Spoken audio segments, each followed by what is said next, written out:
इस कार्यक्रम के पुण्यार्चक है श्री राजेंद्र प्रसाद जी जैन, श्रीमती ममता जी जैन, श्री प्रशांत जी जैन, श्रीमती दिव्या जैन, पारस जैन, भरत जैन एवं समस्त परिवार मुंबई। नमस्ते देव्यः।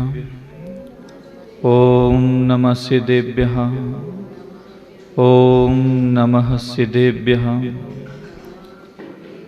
आदिनाथ भगवान की, पार्श्वनाथ भगवान की, आचार्य गुरुवर श्री विद्यासागर जी मुनि महाराज की, अहिंसा परमो धर्म की।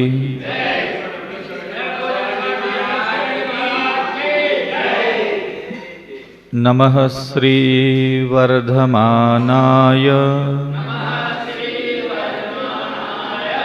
निर्धूत कलिलात्मने सालोकानां त्रिलोकानां यद्विद्या दर्पणायते।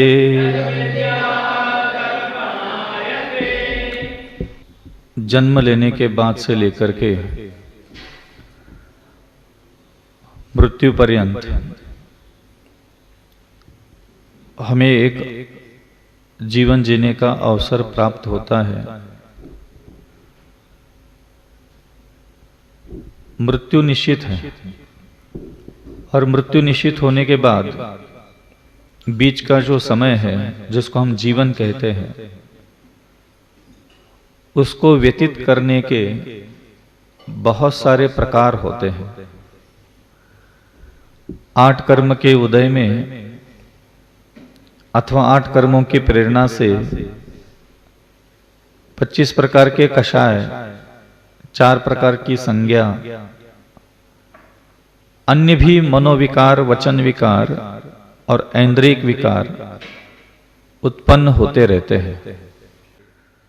कभी शुभ परिणाम तो कभी अशुभ परिणाम करते हुए नाना प्रकार की गतियों में, नाना प्रकार की योनियों में, नाना प्रकार के सुख और दुख भोगते हुए हम यह अनंत काल की यात्रा पूरी कर रहे हैं। अनवरत रूप से यह जन्म और मरण का चक्र तो चल ही रहा है। और कुछ विरले आत्मा होते हैं, कुछ विरले जीवात्मा होते हैं जिनके अंदर थोड़ा बहुत इस बात के लिए सावधानता आ जाती है कि मुझे मेरा कल्याण करना है। वैसे तो धरती पर जितने लोग जन्म लेते हैं उनके पास कर्म की प्रेरणा से कोई ना कोई भगवान, कोई ना कोई शास्त्र, कोई ना कोई गुरु तो प्राप्त हो ही जाता है। ऐसा इस मनुष्य लोक में कोई है ही नहीं जिसका कोई धर्म ना हो, जिसका कोई गुरु ना हो, जिसका कोई शास्त्र ना हो। तो गुरु भी है, भगवान भी है, शास्त्र भी है, फिर भी आत्मा के कल्याण के लिए शिक्षा देने वाला, इंद्रियों पर विजय प्राप्त करने की प्रेरणा देने वाला अगर कोई धर्म है, वह है जिनेंद्र भगवान का जिन शासन, जो अहिंसा की प्रेरणा देता है और जगत के प्रत्येक प्राणी को, चाहे वह नरक गति से आया हुआ जीव हो, चाहे स्वर्ग से आया हुआ जीव हो, चाहे वह नरक से आया हुआ जीव हो, पूर्व जन्मों के उसके जैसे चाहे कर्म क्यों ना हो, फिर भी जिनेंद्र भगवान का शासन यह कहता है कि तुम एक नए जीवन, एक नवीन आत्मा, अपनी आत्मा में एक नवीन परिकल्पना अगर देखना चाहते हो तो मूल रूप से अहिंसक बनने की प्रेरणा हमें प्राप्त होती है, वो भी जिनेंद्र भगवान के शासन में। क्या जगत के सृष्टि के सारे जीवों को बचाना ही धर्म होता है? तो व्यवहार धर्म में तो इसी का उपदेश दिया जाता है। तो दूसरे जीवों को बचाना क्या यही लक्ष्य है? नहीं, यही मात्र एक लक्ष्य नहीं हो सकता। मूल रूप से जो उपदेश है वो ये है कि जो कल्याण करना चाहता है, जो मंगल करना चाहता है, जो अपनी आत्मा का हित की कल्पना कर रहा है, उस व्यक्ति का जो हृदय है, जो बुद्धि है, जो वाणी है, जो मन है, जो इंद्रियां उसके शरीर में है, वो सारी इंद्रियां, सारा मन एक सर्वगुण संपन्न हो, उसमें दुर्गुणों का विनाश हो, ये मूल लक्ष्य है। आप अगर सिर्फ यह कहते रहोगे कि मैंने इतने जीवों को बचाया, मैंने इतने जीवों को बचाया, मैंने इतने जीवों की हत्या होने से रोका, मैंने जिन जिन कार्यों में, जिस जीवन पद्धति में हिंसा होती थी, वो सारे कर्म मैंने छोड़ दिए हैं, ये बहुत प्रशंसा की बात हो सकती है और होना भी चाहिए कि अगर आपके द्वारा अन्य जीवों की रक्षा की जा रही है, ये प्रशंसा की बात हो सकती है। लेकिन कल्याण की जब बात करेंगे तो इससे कल्याण थोड़ा सा अधूरा रह जाता है। दूसरे जीवों को बचाते बचाते अगर आप दयावान नहीं हुए हैं, आपका मन, आपकी वाणी, आपकी इंद्रिया गुणों से समृद्ध अगर नहीं बन पाई है, तो वह साधना भी व्यर्थ हो जाती है। वैसे शास्त्रों में भी कई जगह इस प्रकार का उद्धरण मिलता है। मुनिव्रत धार अनंत बार, ग्रेवक उपजायो पय निज आत्म ज्ञान बिना सुख लेश न पायो। ये क्या है? मुनि व्रत धारण करके अनंत बार, मतलब कितनी हमने अहिंसा की चरम सीमा पर जाकर के संकल्पबद्ध भी जीवन जिया। और ऐसा नहीं कि ये मेरे लिए कहा जा रहा है, ये आपके लिए भी कहा जाता है कि प्रत्येक आत्मा यहां अनंत बार मुनि बना है। तो जीवों को बचाने में तो हमने कोई कसर तो छोड़ी नहीं होगी। तो कसर कहां छूट गई? तो वह है अपना मन अत्यंत दयालु निर्माण करने में हम चूक गए। हमारी इंद्रियों को हम गुणवान बनाने के लिए हम चूक गए। बाहरी रूप से अशोभनीय अथवा हिंसा आदि के कार्यों को छोड़ना, यह व्यवहार धर्म का कहलाता है। और व्यवहार धर्म का पालन करते करते जब हम अपनी इंद्रियों को गुणवान बनाते हैं, जब हम अपने मन को गुणवान बनाते हैं, तो यह अपना निज धर्म माना जाता है। यह अपनी स्वयं की उपलब्धि है। कोई भी साधना सीधा सीधा कर्म को काटती नहीं है, विनाश नहीं करती। जैसे प्राय करके हम लोग कल्पना करते हैं, मंत्र का उच्चारण करते हैं, स्तोत्र का उच्चारण करते हैं, अष्टद्रव्यों का हम समर्पण करते हैं, हम जिनेंद्र भगवान के चरणों में उसको समर्पित करते हैं। और हम ये कल्पना करते हैं हमारी बुद्धि कि अब हमने मंत्र जपा, मतलब अंदर से कुछ ना कुछ तो कर्म का विनाश हुआ होगा। ऐसा सीधा सीधा मंत्र कर्म को नहीं काट पाता।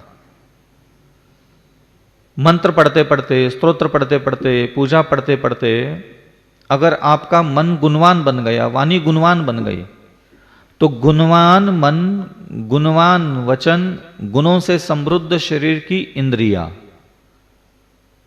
ये निर्माण होने के उपरांत तो गुणवान मन ही अष्टकर्म को नष्ट कर सकता है।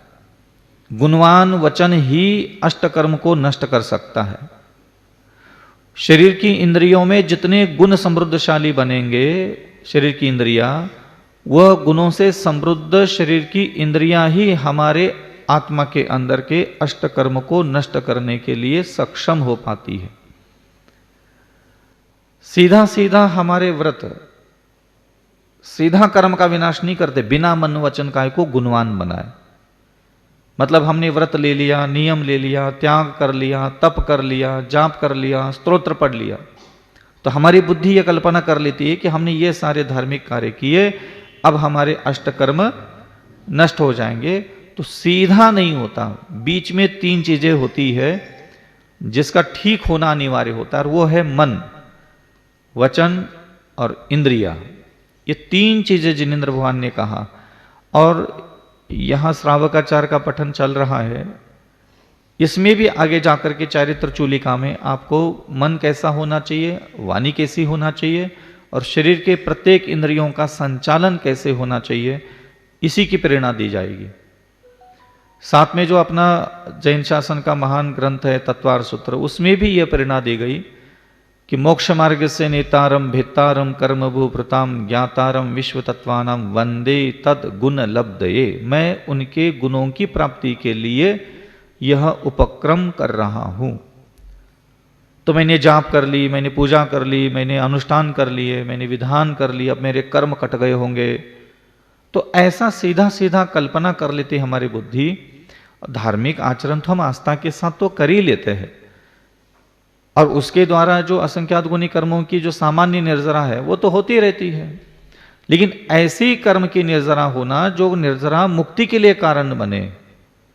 अभी हमारे जो कर्म की निर्जरा हो रही है वो मुक्ति के लिए कारण नहीं बन रही है। अनंत काल से ऐसा ही हो गया हमारे साथ। कुछ निर्जरा ऐसी होती है जो ऊपरी सतह पर पाप नष्ट हो जाते हैं, कुछ पुण्य की प्राप्ति हो जाती है, और फिर वो पुण्य खत्म हो जाता है, और फिर हमें पुण्य कमाना पड़ता है, फिर उस पुण्य का आनंद लेना पड़ता है। तो ये चल रहा है अभी हमारा चक्र। घटन बढ़न में हम लोग चक्र में फंसे पड़े। पुण्य पाप का कभी उतार चढ़ाव, यही तक हमारा सीमित रहता है। जो वास्तविक निर्जरा है, जिसे अष्ट कर्म थोड़ा सा नष्ट होने लग जाते हैं, वो निर्जरा तभी संभव है जब आपका मन, आपकी वाणी, आपकी शरीर की इंद्रियों में गुण विद्यमान हो। कई लोगों की बुद्धि ये कल्पना कर लेती है कि हम धर्म करते चले जाएंगे तो गुण प्राप्त हो जाएंगे। गुणों की कभी प्राप्ति नहीं होती, ध्यान रखना। प्राप्ति नहीं होती इसका मतलब सर्वथा निषेध नहीं कर रहे हैं। जब मुझे गुणों की प्राप्ति हो, ऐसा हम जब प्रार्थना करते हैं तो ऑटोमेटिक ऐसा लगता है कि कुछ नेचुरल तरीके से अंदर आ जाएंगे गुण, स्वभाव से अपने आप, मेरे बिना प्रयास, बिना पुरुषार्थ, बिना कोशिश किए, बिना अथक प्रयास किए। ऐसा लगता है कि हमारे अंदर गुण विद्यमान आ जाएंगे और अंदर आ जाएंगे। हम ये कहते हैं कि भाई मन में आ जाएंगे, भावना में आ जाएंगे, बुद्धि में हमारे अच्छे गुण प्रकट होने लग जाएंगे।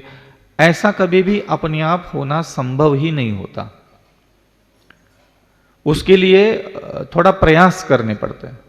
और मैं कई बार आप लोगों को इस विषय में अवगत करा चुका हूं कि साधक को चाहिए कि वह अपने मन, अपनी वाणी और शरीर की इंद्रियों में गुण स्थापित करते हुए अभ्यास करने ना चाहिए। एक होता है अभ्यास, अभ्यास का मतलब होता है प्रयास, निरंतर प्रयास करते रहना, पुनः पुनः एक ही क्रिया को पुनः पुनः करना, पुनरावृत्ति करना। एक ही सिचुएशंस को, एक ही भावना को, एक ही क्रिया को अगर हम पुनः पुनः पुनः पुनः पुनः पुनः उसी रूप में प्रस्तुत करते, उसी रूप में क्रिया के रूप में लाते हैं, तो हम उसको अभ्यास कहते हैं। और बिना अभ्यास के संसार में कभी किसी चीज की कोई सिद्धि संभव नहीं है। अंजन चोर ने तो कोई अभ्यास ही नहीं किया था।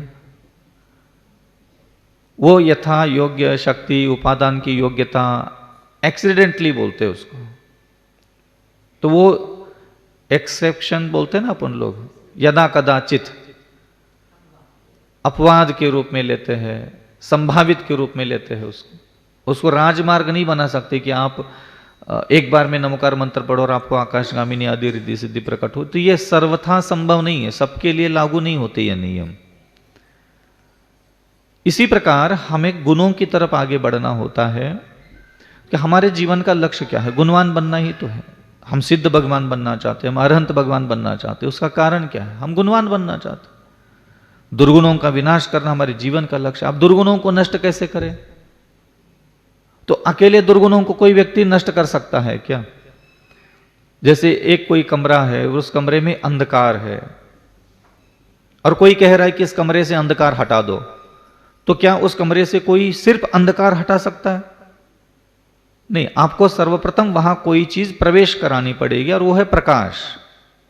वहां आप अंधकार अकेले नहीं हटा सकते कि बस इस कमरे से सिर्फ अंधकार हट जाए और प्रकाश उत्पन्न ना हो। यह संभव नहीं होता कि अंधकार हटाने के बाद 10 मिनट के बाद हम सोचते हैं कि क्या लाना है उस कमरे में।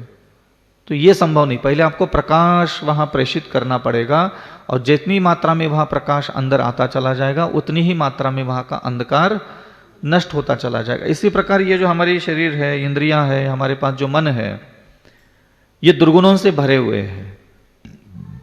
और हम लोग नाना प्रकार के व्रत, नियम, तप, जप, स्तुतियां, पाठ करते हुए अपना जीवन व्यतीत करते हैं, प्रभु स्मरण करते हैं। लेकिन ये सारी चीजों से भी अगर आपको लगता है कि क्या आपकी इंद्रियां गुणवान होती चली जा रही है, तो क्या आपको लगता है कि कभी आप गृहस्थ अवस्था में रहते हुए भी अथवा संन्यास अवस्था में भी रहते हुए भी प्रत्येक व्यक्ति को अधिकार है कि आप अपनी इंद्रियों को गुणवान बनाए? ऐसा नहीं कि सिर्फ मुनिराज ही अपने इंद्रियों को गुणवान बना सकते हैं, ऐसा नहीं है। अगर बाकी के लोगों ने गृहस्थी बसा ली, विवाह आदि किया, तो वह अपनी इंद्रियों को व्यवस्थित ना रखे, ऐसा नहीं है। वह भी मोक्ष मार्गी है, वो भी आस्था के साथ जीवन यापन कर रहा है, उसको भी पूर्ण अधिकार है कि अपनी आत्मा के हित के लिए वो प्रयास करे। आत्मध्यान है, आत्मानुभव है आदि जो चरम सीमा के योग्य जो साधनाएं होती वो भले ही गृहस्थ नहीं कर पाता, उसके लिए संभव नहीं है। लेकिन एक गृहस्थ अपना मन, अपनी वाणी, अपने शरीर की इंद्रियों में जरूर गुण स्थापित कर सकता है। इन इंद्रियों में गुण स्थापित करने की जो विधि है वो प्राय करके लोगों को नहीं पता, अथवा उसकी तरफ वो ध्यान नहीं दे पाता। चाहता तो है कि उसके मन में, उसकी बुद्धि में, उसके हृदय में, उसके विचारों में अच्छे विचार उत्पन्न हो, अच्छे ख्याल आ जाए। वो इंतजार ही करता रह जाता है जीवन भर कि मेरा मन कभी किसी दिन अच्छा हो जाएगा, मेरी वाणी किसी दिन अच्छी हो जाएगी और मेरी शरीर की इंद्रियां कभी किसी दिन धर्म करते करते अच्छे हो जाएंगे। वो इंतजार कर रहा है। तो मेरा ऐसा मानना है कि आप अपने मन को ठीक होने का इंतजार मत किया कराइए। मेरा ऐसा अनुभव कहता है कि अपनी वाणी को अपने आप ठीक होने का इंतजार मत कराइए। बहुत दुर्लभता से यह मनुष्य शरीर मिला है, मानव शरीर मिला है, उसमें भी जैन कुल मिला है, जिनेंद्र भगवान मिले हैं।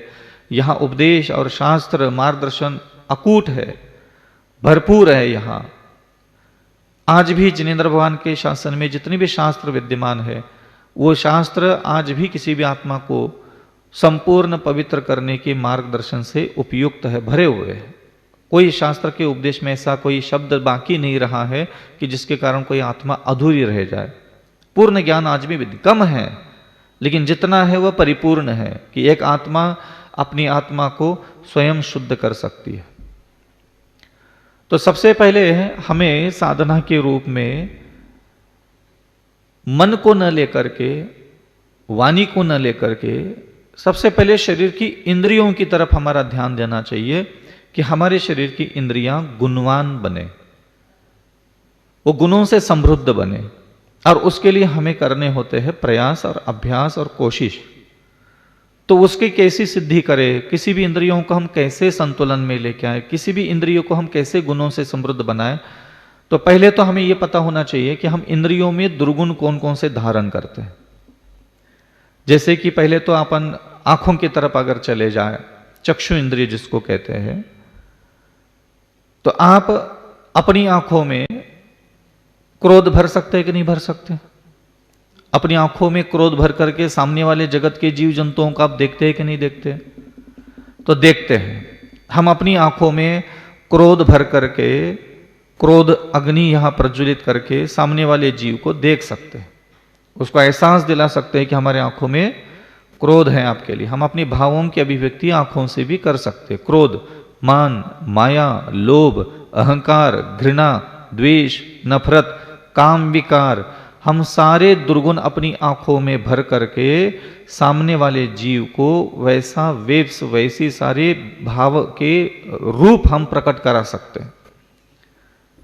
और सामने वाले व्यक्ति हमारी आंखों के उस वेव्स को समझ करके जान सकता है कि अब मेरी आंखों में उसके लिए मान है, मायाचार है, लोभ है, अहंकार है, घमंड है, द्वेष है, घृणा, नफरत भरी पड़ी है। ये हम पहचान सकते हैं कि इसके आंखों में से हमें ये भाव प्रकट हो रहा।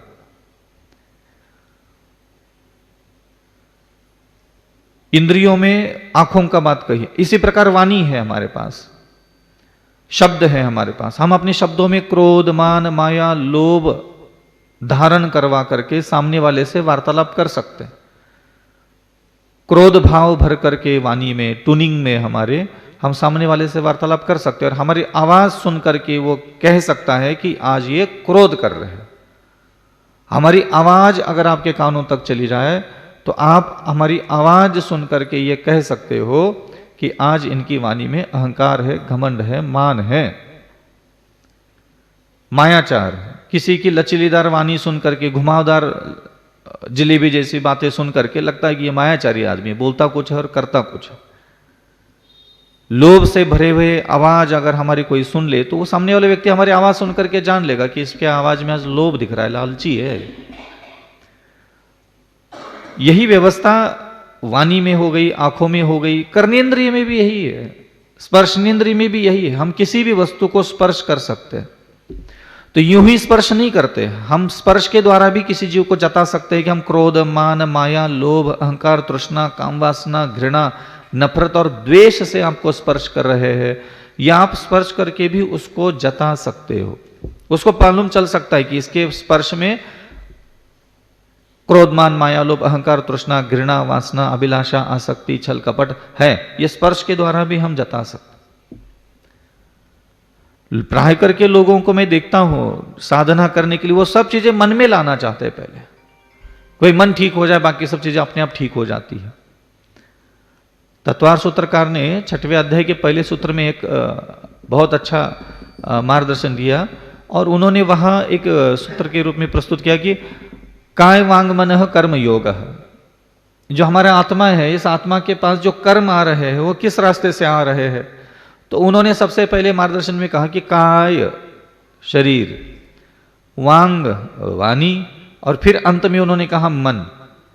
तो ये क्रम जो है, प्राय करके अपन जब रूटीन में जो बोलते ना मन वचन काय की शुद्धि बोलते, लेकिन वहां उन्होंने इससे ठीक विपरीत रूप में शब्दों को साचे में दे दिया, सूत्र में दे दिया कि काय वांग मन कर्म योग। तो एक साधक जो है, अज्ञानी हो चाहे ज्ञानी हो, तो अज्ञानी व्यक्ति भी है कोई जो अशुभ कर्म का आश्रव कर रहा है, वो भी शरीर की इंद्रियों के द्वारा, फिर वाणी के द्वारा, फिर मन के द्वारा कर्म का आश्रव करता है। तो बिगड़ी हुई चीज अगर कोई है तो पहले काय बिगड़ा हुआ है, फिर वाणी और फिर मन, और ठीक भी होगा तो ये उसी क्रम में ठीक होगा। जैसे आप गाड़ी का इंजन कोई भी खराब होता है, मान लो बहुत अंदर का कोई एक ऐसा इंस्ट्रूमेंट हमारा खराब हुआ है, लेकिन सीधा हम अंदर नहीं जा सकते ना, पहले बाहर की चीजों को हटाना पड़ता है, फिर उसके ऊपर का कवर निकालो, फिर जाकर के जहां चीज बिगड़ी हुई है वहां तक हम अंत में पहुंच जाते हैं। तो पहले हमें अगर जिम्मेदारी लेना, एक साधक कोई साधना करना चाहता है तो सबसे पहले वो किस चीज को ठीक करे, मन को ठीक करे, वाणी को ठीक करे कि इंद्रियों को ठीक करे। तो सूत्र कहते हैं कि पहले इंद्रियों को ठीक संचालन करना प्रेरणा देना चाहिए, उसका अभ्यास करना चाहिए। पहले कोशिश करे कि आपकी इंद्रियां गुणों के जैसा बर्ताव करे, फिर वाणी की तरफ ध्यान दे, फिर मन की तरफ ध्यान दे। फिर मन की साधना बचती ही नहीं है। वो कैसे सिद्ध हो जाती है ये हम आपको थोड़ा कालांतर में बताएंगे कि मन की सिद्धियां अंत में संभव होती है, पहले नहीं। तो अब इंद्रियों को गुणवान करने की अगर अपना संकल्प है तो इंद्रियों को गुणवान कैसे बनाए। इंद्रियों को गुणवान बनाने के लिए पहले तो जिनेंद्र गुहान की मुख से कोई भी एक अच्छा शब्द आप ले लो जो आपको पसंद है। क्षमा है, मार्दव है, आर्जव है, सत्य है, शौच है, संयम है, तप है, त्याग है, अकिंचन्य है, ब्रह्मचर्य है, करुणा है, विनय है, नम्रता है, लघुता है। बहुत सारे ऐसे शुभ शब्द है, शुभ कर्म की प्रेरणा देने वाले अच्छे अच्छे शब्दों से भरा हुआ यह जिन शासन है। इसमें से आप एक कोई भी गुण, आप जिस गुण में स्वयं को ढालना चाहते हो, पहले उस गुण का चयन करें। यहां तो संसार का प्रत्येक जीव अनंत गुणों को प्राप्त तो करना चाहता है, लेकिन किसी एक गुण का अगर मैं कहूं आपको एक गुण चुनो जिस गुण में आपको ढलना है, तो व्यक्ति का मन जो है कंपायमान हो जाता है, उसको कंफ्यूज, मैं कौन सा गुणवान बनूं। तो कोई इतने सारे जिनेंद्र भगवान के शासन में गुण बताए गए हैं, तो आपको कोई एक गुण तो चुनना पड़ेगा ना। जैसे मैंने चुन लिया कि अविचल सागर जी ने, मैंने सोच लिया कि मैं अपने मन को, वाणी को, शरीर की इंद्रियों को अत्यंत दयालु बनाना चाहता हूं। यह मेरा संकल्प हो गया, क्योंकि मूल धर्म तो अहिंसा है। अहिंसा दया के बिना संभव नहीं है, और दया धर्म का मूल है। तो अहिंसा अगर परम धर्म है, तो उसकी अहिंसा परम धर्म की सिद्धि करने के लिए अगर सहयोग कोई भाव करता है तो वह दया का भाव है।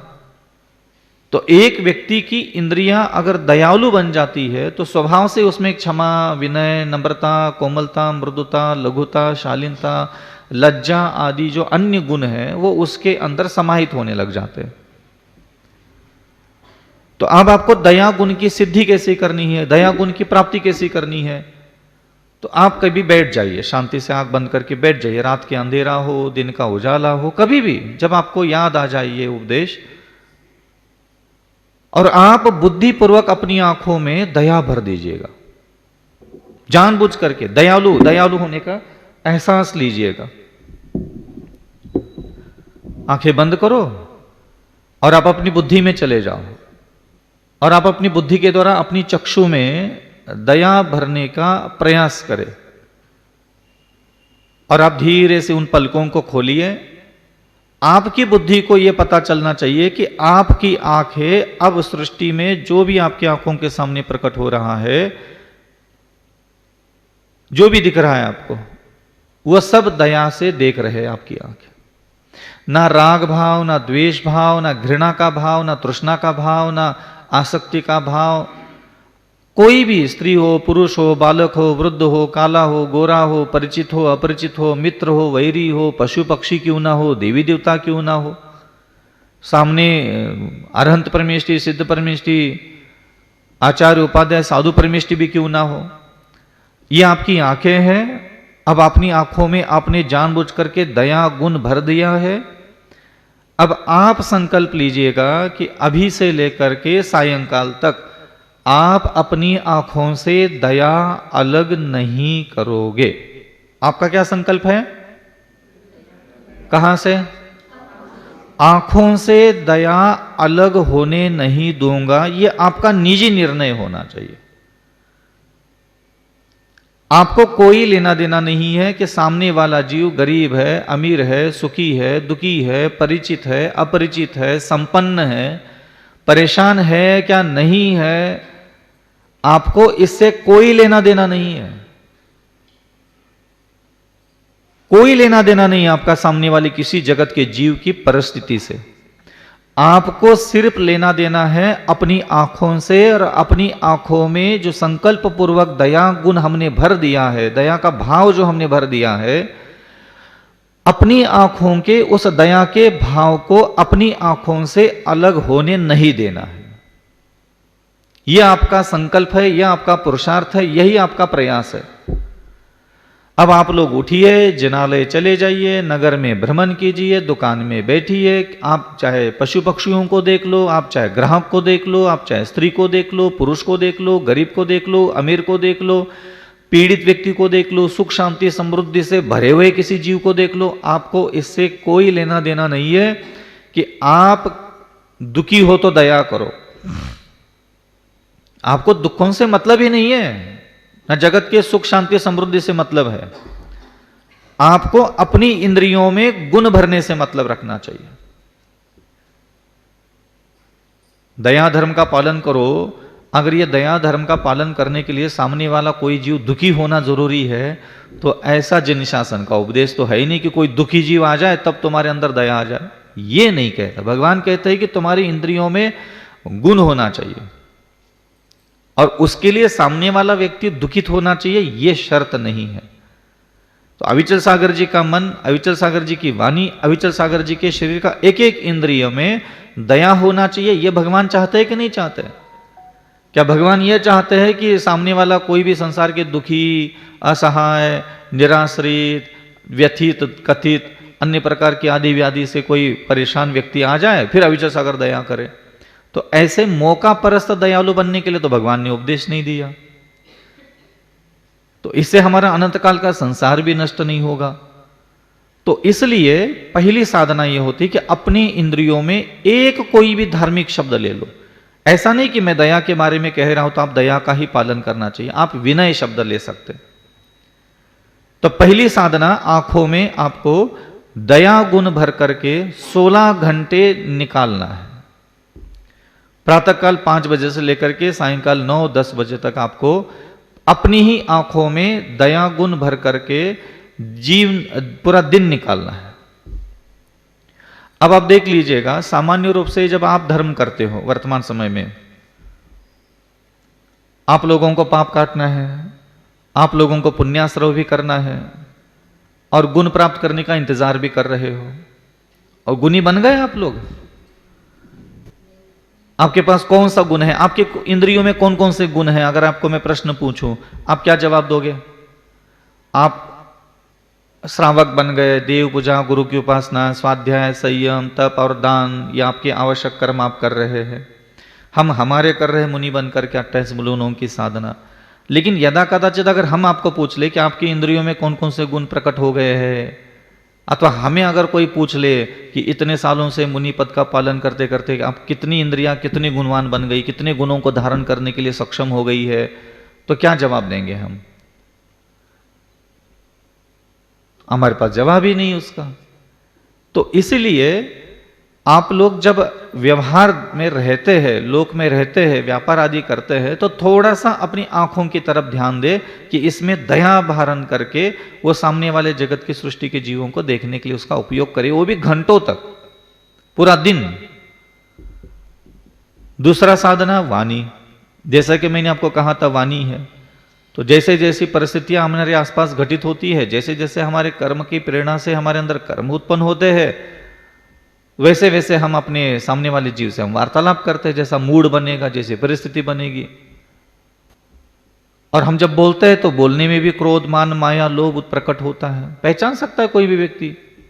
क्यों पहचान सकते हो कि नहीं कह सकते? ये कौन सी टोन थी? क्रोध से भरी हुई टोन थी ये। अब ये क्रोध से भरी हुई टोन है, और भगवान इसको पसंद तो करेंगे नहीं। तो वाणी भी गुणवान चाहिए। वाणी को कैसे गुणवान बनाओगे?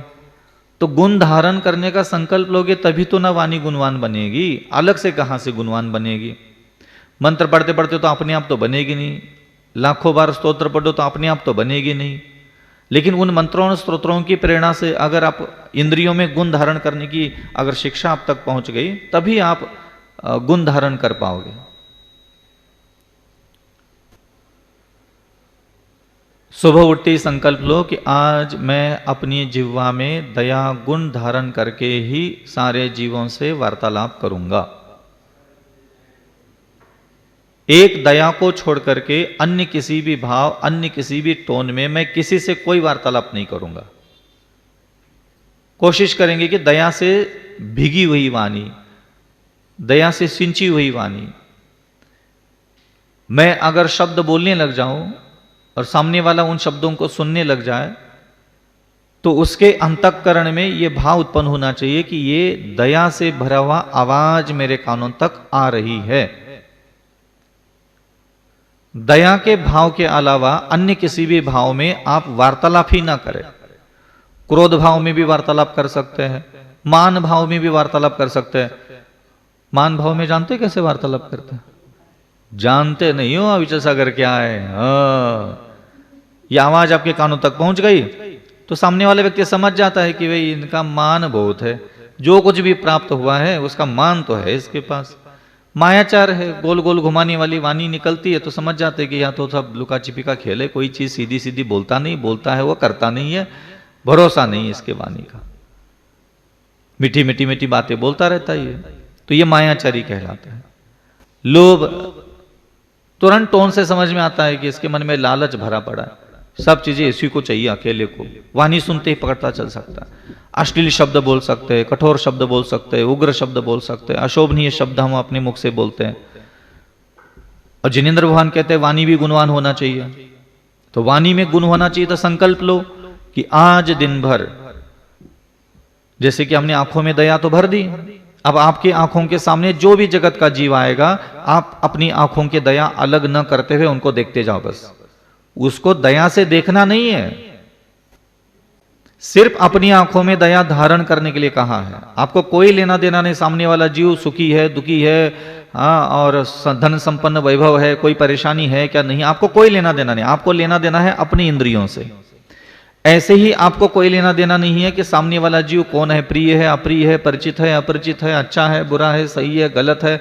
आपको उससे लेना देना नहीं है, उसका चरित्र क्या है आपको कोई लेना, आपको अपनी जिह्वा से लेना देना है। अगर आप अपना कल्याण चाहते हो तो आपकी जिह्वा में गुण होना चाहिए। आपका कल्याण आप चाहते हो तो आपकी जिह्वा में गुण होना चाहिए, आंखों में गुण होना चाहिए, कानों में गुण होना चाहिए, घ्राणेन्द्रिय में गुण होना चाहिए, स्पर्श इंद्रिय में गुण होना चाहिए, मन में भी गुण होना चाहिए। आप अपने गुणों की तरफ ध्यान दो और दिन भर आप दया से स्पर्शित आवाज में ही वार्तालाप करो, तो यह आपकी वाणी का गुण कहलाएगा। तीसरा, स्पर्शेंद्रिय। तो स्पर्शेंद्रिय भी हमारे दया होना चाहिए। तो स्पर्शेंद्रिय में दया कैसे आएगी? क्योंकि स्पर्श के द्वारा भी हम क्रोध, मान, माया, लोभ, घृणा, नफरत, द्वेष, काम आदि विकार से हम किसी को भी स्पर्श कर सकते हैं और उसको पता चल जाता है कि ये तो क्रोध, मान, माया, लोभ आदि दुर्भावनाओं से हमें स्पर्श कर रहा है, इसके स्पर्श में गुण नहीं है। कोई भी महसूस कर सकता है। हम दिन भर स्पर्श करते रहते हैं। हम भोजन को कैसे स्पर्श करते हैं, पैसे को कैसे स्पर्श करते हैं, उसमें लोभ का भाव, मोह का भाव होता है, स्पर्शित होता है। हम किसी दूसरे के शरीर को स्पर्श करते हैं, वहां प्रेम भाव है, काम भाव है, द्वेष भाव है, वो स्पर्श के द्वारा महसूस होता है। हम दिला सकते हैं, हम स्पर्श के द्वारा दूसरों को जता सकते हैं कि हमारे स्पर्श में क्रोध, मान, माया, लोभ है। तो जब मैं साधना करता हूं तो ये साधना करने के लिए बैठ जाता हूं कि आज किसी भी चीज को मैं स्पर्श करूंगा, उस स्पर्श में सिर्फ दया होगी और कुछ भी नहीं होगा।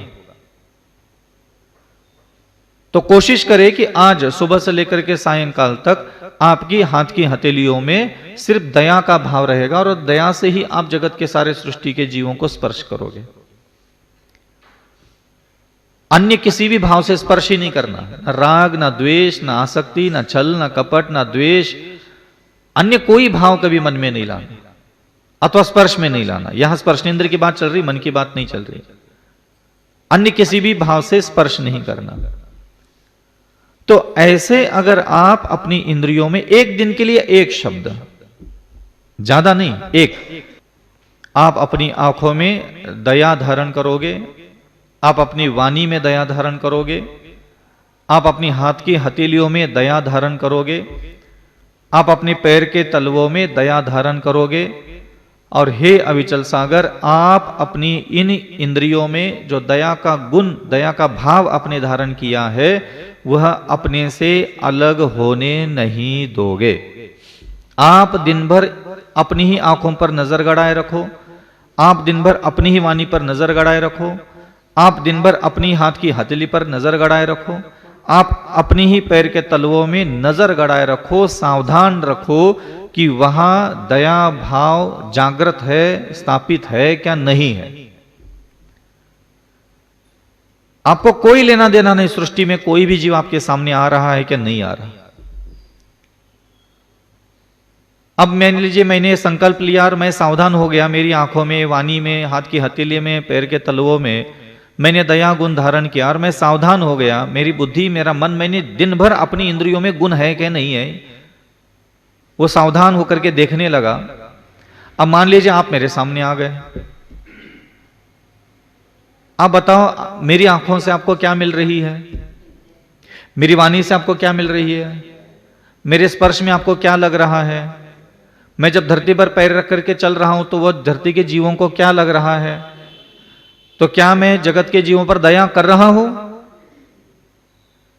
नहीं, मैं दया किसी भी जीव पर कर नहीं रहा हूं। सृष्टि के प्रत्येक जीव को मेरी इंद्रियों के द्वारा दया मिल रही है। मेरे सामने धनवान व्यक्ति आए, दरिद्री व्यक्ति आए, गुणवान व्यक्ति आए, दुर्गुणों से भरा हुआ व्यक्ति आए, पशु आए, पक्षी आए, कोई भी क्यों ना हो, जीवित होना चाहिए, आत्मा होना चाहिए। उस प्रत्येक जीव को क्या मिल रहा है? दया मिल रही है। मैं कर किसी पर भी नहीं रहा हूं। मेरा संकल्प है कि अविचल सागर है मैं, और मैं संसार में क्यों भटक रहा हूं? मेरे 5 इंद्रियों में दुर्गुण है, मेरे मन में, मेरी वाणी में दुर्गुण है, इसलिए मैं संसार में भ्रमण कर रहा हूं। मैं धर्म क्यों करने लगा? मेरी 5 इंद्रियों को गुणवान बनाने के लिए, मेरी वाणी को गुणवान बनाने के लिए, मेरे मन को गुणवान बनाने के लिए मैं धर्म कर रहा हूं। दूसरों पर दया करने के लिए धर्म नहीं है, दूसरों को दया तो मिलना चाहिए। अब देख लीजिएगा, मैंने अपनी आंखों में दया, वाणी में दया, हाथ की हथेली में दया गुण धारण किया, पैर के तलवों में दया गुण धारण किया। दिन भर मैंने अगर संकल्प लिया कि इसको अलग होने नहीं दूंगा अपनी इंद्रियों से, दया गुण, तो क्या मेरे पाप का विनाश हो रहा है कि नहीं हो रहा है? आत्मा में से, आत्मा में से पाप का विनाश हो रहा है? हो रहा है। क्या मेरी आत्मा में पुण्य कर्म का बंध हो रहा है क्या नहीं हो रहा है? हो रहा है। पाप भी कट रहे हैं, पुण्य की प्राप्ति भी हो रही है, साथ में मेरी इंद्रियों में गुण भी विद्यमान हो गए, एक गुण की भी प्राप्ति भी हो गई दिन भर। अगर कोई सृष्टि में से महापुरुष आ जाए मेरे सामने, कोई अज्ञानी जीव भी आ जाए, कोई देवी देवता भी आ जाए और वो मेरी इंद्रियों को देख ले, आज 12 अक्टूबर को अविचल सागर जी की 5 इंद्रियों की स्थिति अगर कोई किसी समय भी आकर के देख ले, वो किस स्थिति में पाई जाएगी? दया से भरी हुई पाई जाएगी। मेरी आंखों में दया, मेरी वाणी में दया, मेरे हाथ की हथेली में दया, मेरे पैर के तलवों में दया धारण करने के लिए मुझे सामने वाले किसी जीव की आवश्यकता नहीं पड़ना चाहिए, मेरी आवश्यकता है। मैं भी तो एक आत्मा हूं, मैं भी तो एक जीव हूं। जैसे उदाहरण के लिए मैं 2:30 बजे उठा और मैंने 2:30 बजे संकल्प लिया कि अविचल सागर आंखों में दया भर दो।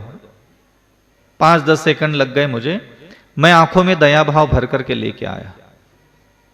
रात का अंधेरा है, कोई मेरे कमरे में है ही नहीं, कोई जीव भी नहीं वहां, कोई और प्राणी भी नहीं है वहां, पूरा अंधेरा घप कमरा है। अब उस कमरे में मैंने आंखों में दया धारण की,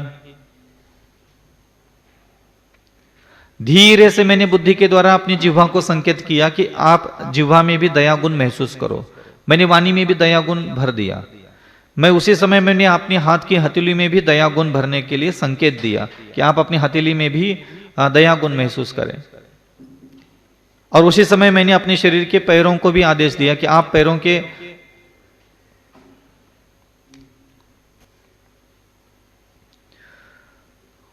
अंदर भी दया गुण धारण कर दीजिएगा।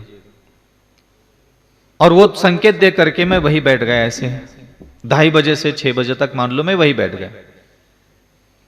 क्या मैंने किसी जीव पर दया की? क्या कोई जीव मेरे सामने आ गया? कोई सुखी था, कोई दुखी था? विनय शब्द को ले लेंगे और मैं संकल्पबद्ध हो जाऊंगा कि हे अविचल सागर, आज आप दिन भर अपनी आंखों में विनय गुण धारण कीजिएगा, अपनी वाणी में विनय गुण धारण कीजिएगा, अपने स्पर्श में विनय भाव धारण कीजिएगा। हे अविचल सागर, आप आज धरती पर जब भी चलोगे विनय के साथ ही चलोगे। आपकी चाल में आज विनय गुण होना चाहिए, नम्रता लघुता के साथ। और मैं सावधान रहूंगा कल दिन भर कि मेरी आंखों में जो विनय भाव है वो कभी अलग ना हो दिन भर। मेरी वाणी में जब भी किसी से मैं बात करूं उसमें एक लघुता हो, नम्रता हो, विनयशीलता हो, शब्दों का एक अपना लचीलेदार जो श्रृंगार है धार्मिक शब्दों के अनुसार मैं सामने वाले जीव से वार्तालाप करूंगा। और वो क्यों करूंगा वार्तालाप? सामने वाले व्यक्ति अच्छा है बुरा इससे मुझे लेना देना नहीं, मुझे मेरी जिह्वा में विनय गुण स्थापित करना है, मात्र इसलिए। सामने वाला व्यक्ति अच्छे से बात करने के योग्य है क्या नहीं है, सामने वाला व्यक्ति अच्छा है क्या बुरा है, सही है क्या गलत है, दुष्ट है, मूर्ख है, अज्ञानी है, छली कपटी है, नाना प्रकार के दुर्गुणों से भरा हुआ है, मुझे इससे लेना देना ही नहीं है कि अच्छा व्यक्ति इसलिए अच्छे से बात कर ले और बुरा व्यक्ति इसलिए बुरे से बात करूंगा। मुझे लेना देना नहीं उससे, मुझे लेना देना है मेरी जिह्वा से। और मेरा संकल्प है कि मेरी आंखें, मेरी जिह्वा, मेरी हथेली, मेरे पैर के तलवे, मेरे शरीर की इंद्रियां, इसका मालिक मैं हूं। और मैं स्वयं ही अपने शरीर की प्रत्येक इंद्रियों को गुणवान बना सकता हूं। मेरे शरीर की इंद्रियां, मेरी वाणी, मेरे मन को दूसरा कभी कोई व्यक्ति गुणवान बना नहीं सकता। इसलिए मैं अपनी आत्मा के हित के लिए अपने इंद्रियों में गुण धारण करता हूं, अपने आत्मा के हित के लिए। मुझे सृष्टि के सही गलत, अच्छा बुरा और अन्य प्रकार के विकृत स्वभाव के, विकृत आचरण करने वाले, अन्य प्रकार के सारे कषाय से मलिन जीव है क्या नहीं है, मुझे इससे कोई लेना देना नहीं, ना रखना चाहिए कभी। सामने वाला व्यक्ति ठीक हो जाए तब मैं धर्म करूंगा, उसके साथ अच्छे से बात करूंगा, यह शर्त के साथ कभी कल्याण नहीं होता। अपना कल्याण करना है तो अपनी शर्त होना चाहिए कि मेरे इंद्रियों का मालिक मैं, मेरे मन का मालिक मैं, मेरी वाणी का मालिक मैं, इसमें गुण धारण करने की जिम्मेदारी भी मेरी ही है। तो यदा कदाचित कभी आपको समय मिले तो आप अपनी आंखों में, वाणी में, स्पर्श में, पैर के तलवों में गुण धारण करना सीखे। जिन गुण संपत्ति हो मज्जम, जिनेन्द्र भगवान की गुणों की संपदा मुझे प्राप्त हो।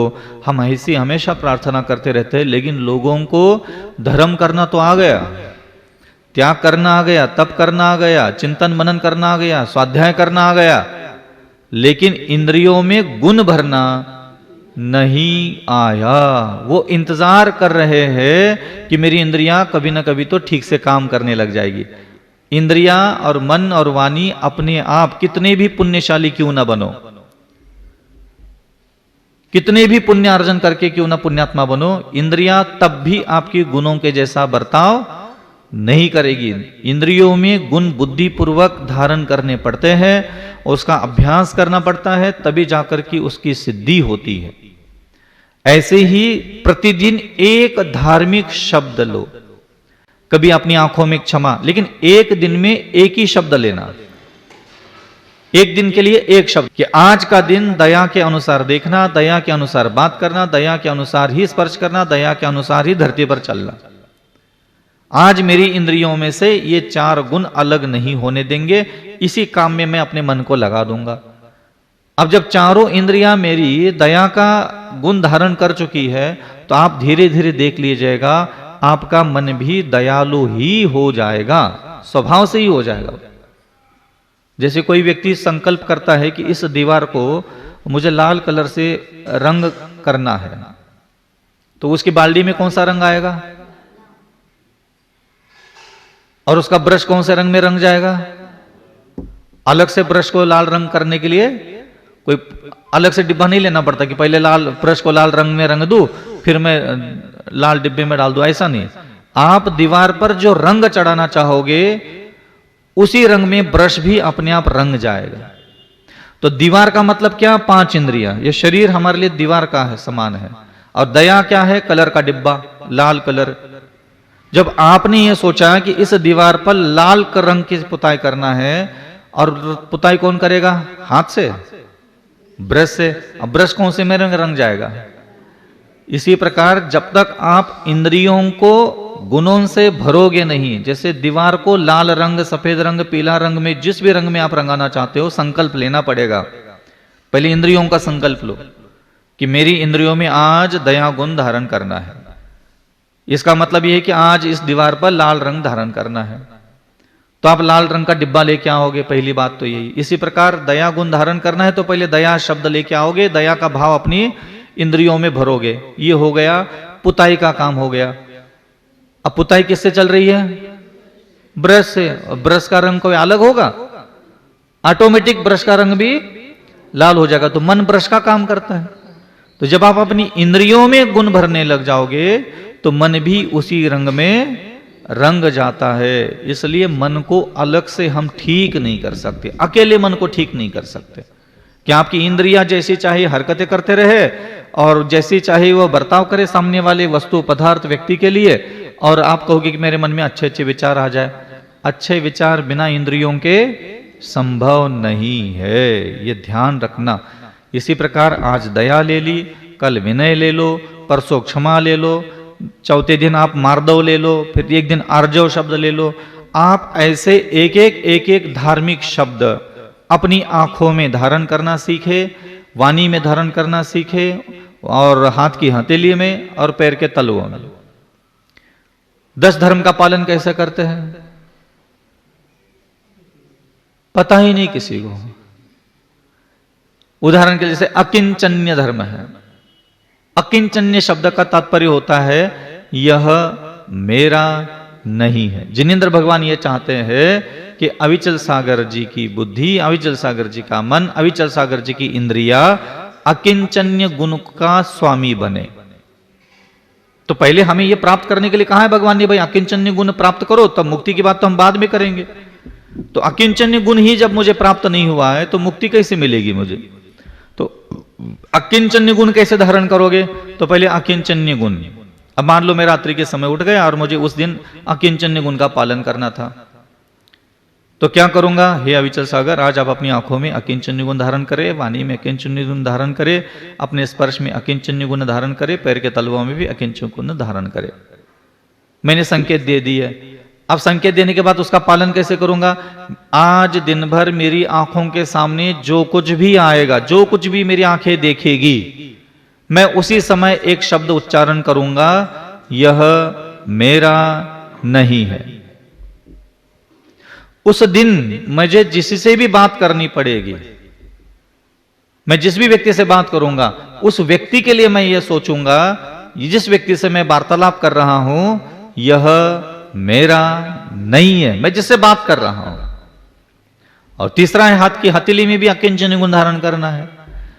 दिन भर मैं किसी भी चीज को स्पर्श करूं, चाहे मैं अपने शरीर को स्पर्श करूं, दूसरों के शरीर को स्पर्श करूं, चाहे किसी सोना चांदी भोजन कपड़ा लत्ता, जिस चीज को भी मेरी उंगलियां स्पर्श करेगी, मैं उसी समय क्या विचार करूंगा?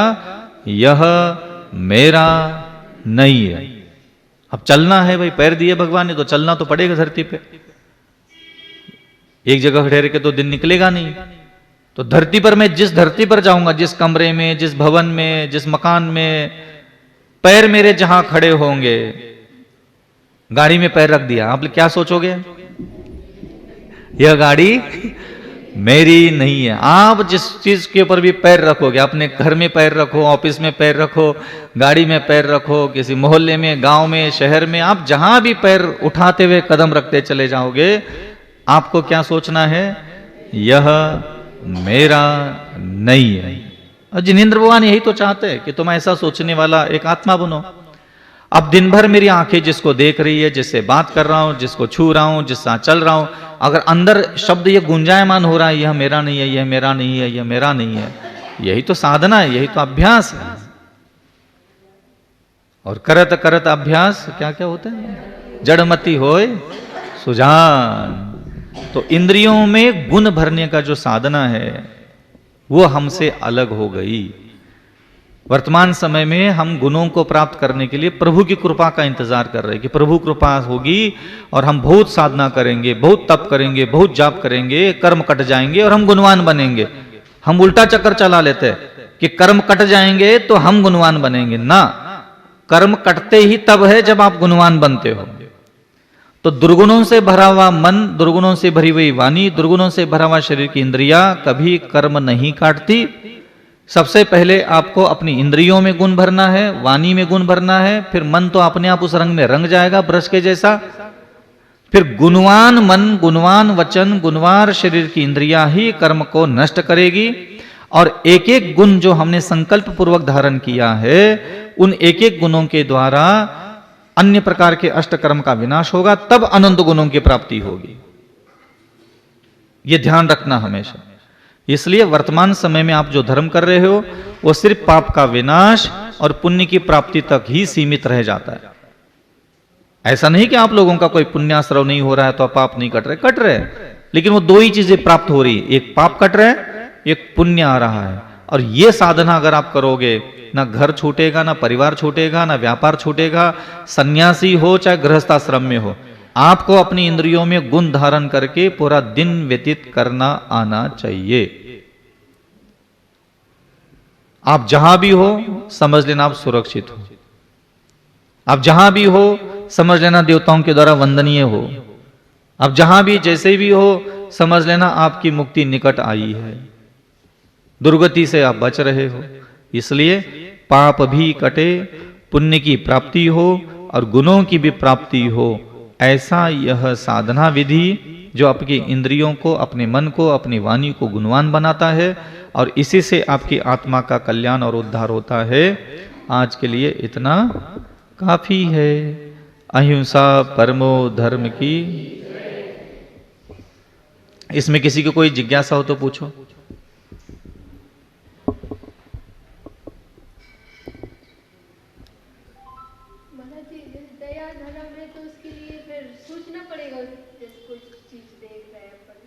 नहीं, सोचना हमें कुछ भी नहीं है। अभी हमने आपको जो बताया कि दया धारण करने के लिए भगवान ने कहा है, दया करने के लिए नहीं कहा। हम अपनी मुक्ति की बात करते हैं ना, तो मेरी आंखों में मैंने दया भर ली, मेरी वाणी में दया भर ली, मैंने अपनी इंद्रियों में दया गुण देखने के सपने पहले देखना चाहिए। अभी लोग जो समझते हैं ना कि कोई दुखी जीव आ जाए, कोई परेशान जीव आ जाए, कोई दरिद्री आ जाए, कोई पीड़ित व्यक्ति आ जाए तो भैया दया करना चाहिए ना, ऐसा नहीं है, ये शर्त नहीं है। मुझे दयावान बनने के लिए जिनेंद्र भगवान की आज्ञा है, तो मेरी आंखें, मेरी वाणी, मेरा स्पर्श, मेरा पैर के तलवे, मेरे कर्णेंद्रिया, इसमें मैं दया गुण धारण करता हूं और दिन निकाल लेता हूं। अब जैसे मैंने आंखों में दया भरी, मैं बैठ गया यहां, अब मैं सुमत जी को देख रहा हूं। अब सुमत जी कोई गरीब है, सुमत जी कोई परेशान है, सुमत जी को कोई जख्म हो गया है, कोई दीनहीन है, नहीं है। बुद्धि से, ज्ञान से, चरित्र से, धर्म से, हर तरीके से संपन्न है। अब मेरी आंखों को, अब मैं इनको दया से देखूंगा। अगर आपको मैं कहूं कि मैं इनको पर दया से देख रहा हूं, तो आप लोग कहोगे कि नहीं, ऐसा कैसे देख रहे दया से, ये तो व्यक्ति संपन्न सुखी है। नहीं, मुझे इनसे मतलब ही नहीं है। मुझे तो मेरी चक्षु इंद्रिय से मतलब है कि मेरी चक्षु इंद्रिय में मुझे दया गुण चाहिए, ये जिनेंद्र भगवान देखना चाहते हैं। तो मैं अपनी चक्षु इंद्रिय में दया गुण, अपनी चक्षु इंद्रियों को गुणों से भरने के लिए भरता हूं, ना कि सामने वाले जीव से मेरा कोई लेना देना नहीं है। लेकिन सुमत जी जब मेरे सामने आएंगे तो मेरी आंखों से उनको जो मिलेगा वो दया ही मिलेगी। कर नहीं रहा हूं मैं दया, मिलेगी, दया मिलेगी। वाणी से भी दया मिलेगी, आंखों से भी दया मिलेगी, स्पर्श से भी दया मिलेगी। तो मेरे गुण मेरे पास सुरक्षित हो गए। इनको जो मिला वो धर्म मिला, इनको दया मिल गई और मुझे दया प्राप्त हो गई। तो मैं 24 घंटे दयालु होकर के व्यतीत करने की साधना बताता हूं। मुझे दयावान बनने के लिए सामने वाले सुखी और दुखी जीवों की जरूरत ही नहीं है, मुझे मेरी जरूरत है। स्वयं को मैं अपने आत्म कल्याण के लिए अपनी दया धारण कर चुका हूं। मेरी दया तो जगत के, सृष्टि के प्रत्येक जीव को सहज रूप से मिलना चाहिए।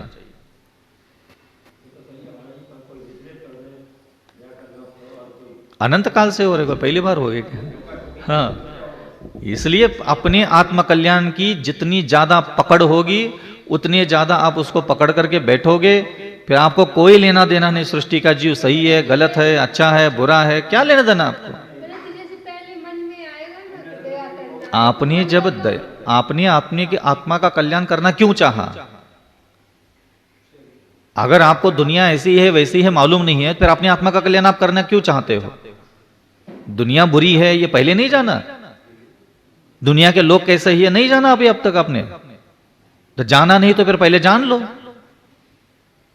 ये टोका टाकी जो होते हैं ना, लोग बोलते हैं आकर कि महाराज जो दुनिया के लोग ऐसे, तो जाना ही नहीं, फिर धर्म क्यों कर रहे हो? दुनिया के लोग ऐसे हैं तभी तो संसार से अलग होने के लिए मोक्ष जा रहे हो, फिर क्या दुनिया की शिकायत करते हो बैठ गए? मोक्ष क्यों जाना चाह रहे हो? मजाक मजाक में दुनिया के लोग ऐसे, बुद्धि ऐसी, चरित्र ऐसा, कर्म ऐसे, स्वभाव ऐसा, रुचि ऐसी, उनकी हरकतें ऐसी है, वो आपको पसंद नहीं है, तभी तो खुद को मोक्ष ले जाना चाह रहे हो ना, फिर क्या उनकी शिकायत करते बैठ गए? तो इसलिए ध्यान रखना, जगत का ज्ञान होता है तो धर्म अच्छा होता है, जगत का ज्ञान नहीं तो धर्म भी अच्छा नहीं होगा। तो अपनी आत्मा का हित जो चाहता है वो संसार को कुछ तो जानता होगा, तो जाना ही नहीं तो फिर जान क्या है? हाँ जान, अरे मोक्ष हम जाना ही क्यों चाह रहे हैं, इसका जवाब आपको अगर आपको पूछा जाएगा कि भाई तुम मोक्ष क्यों जाना चाह रहे हो, तो आपके पास जवाब क्या रहेगा? जब तक आपके मानस पटल पर जगत के लोगों की, जीवों की शिकायत है, आप मोक्ष तो जा नहीं पाओगे। यह संसार है, ये ऐसा ही है, और यही होता है। जब आपको ये मालूम ही नहीं है, अविचल सागर जी को अगर यही नहीं पता कि हाँ यही होता है, तो रोज उठ करके शिकायत करता रहेगा। फिर ये बड़जात्या जी ऐसे, ये कोमल ऐसा, ये विजय ऐसा, ये गुड्डू ऐसा, हाँ ये विज्जू ऐसा, तो ये तो चलता ही रहेगा फिर। तो शिकायतें शांत हो तब धर्म धारण करे। अहिंसा परमो धर्म की जय। आचार्य श्री विद्यासागर जी महाराज की जय। इस कार्यक्रम के पुण्यार्चक थे श्री राजेंद्र प्रसाद जी जैन, श्रीमती ममता जी जैन, श्री प्रशांत जी जैन, श्रीमती दिव्या जैन, पारस जैन, भरत जैन एवं समस्त परिवार, मुंबई।